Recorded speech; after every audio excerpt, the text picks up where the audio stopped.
निकालने की आसान ट्रिक को सीखेंगे, जिसके लिए आपको कम से कम 1 से 15 तक के घन याद होना चाहिए। ठीक है, तो इसमें हम इकाई के अंक की मदद से सॉल्व करेंगे।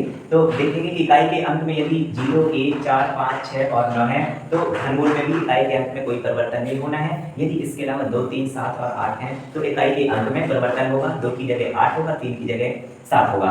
ठीक है, और इनका टोटल भी 10 होगा अंतिम अंक का। ठीक है, तो यहाँ हम देखेंगे स्टेप बाय स्टेप को समझेंगे। ठीक है, यदि ये 4 है तो 4 तो इकाई के अंक में घनमूल में चेंज नहीं होना है, तो 4 ही आएगा इकाई के अंक में। ठीक है, इसके बाद हम घनमूल निकालने के लिए पीछे से 3 अंक को छोड़ते हैं। इसके अलावा हम इस 13 को देखेंगे। 13 को देखना है कि किस संख्या के घन के आसपास का है ये, और उससे ज्यादा नहीं होना चाहिए, एक कम ही रहना चाहिए। जैसे ये 13 है तो हम देखेंगे कि ये 2 के घन का है। अगर 3 का घन लेंगे तो 13 से ज्यादा हो जाएगा।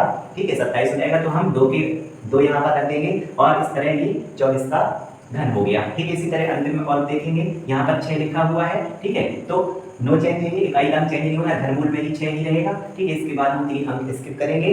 अब यहाँ पर हम देखेंगे ये 175 किसका है, 5 के घन के पास का है, क्योंकि 6 का घन 216 175 से ज्यादा हो जाएगा, तो ये किसका हो गया, 56 का हो गया। इस प्रकार इसमें देखेंगे ये हमारा 8 है तो ये चेंजेबल है, 8 का क्या होना है, 2 होना है। ठीक है, और 3 का 7 होना है, क्योंकि टोटल में 10 नहीं चाहिए। ठीक है, तो यहाँ पर देखते हैं 8 का क्या हो जाएगा, अंत में 2 हो जाएगा। 3 अंक स्किप करेंगे। अब देखेंगे ये 551 बचा हुआ है। 551 हमारा किसके घन के आसपास है, 8 का, क्योंकि 9 का 729 ज्यादा हो जाएगा। इस तरह हम इसको देखेंगे, यदि इकाई के अंक में 1 आया है तो ये नो चेंज है, 1 का अंत में 1 ही रहेगा घनमूल निकालने में। ठीक है, अब हम 3 अंक स्किप करेंगे और ये 753 को देखेंगे तो 753 हमारा 9 के आसपास का है। ठीक है, क्योंकि 10 का फिर 1000 ज्यादा हो जाएगा। इसी ट्रिक को फॉलो करते हुए यदि आपको समझ में आया है तो कमेंट बॉक्स में इसका आंसर जरूर बताएं। धन्यवाद।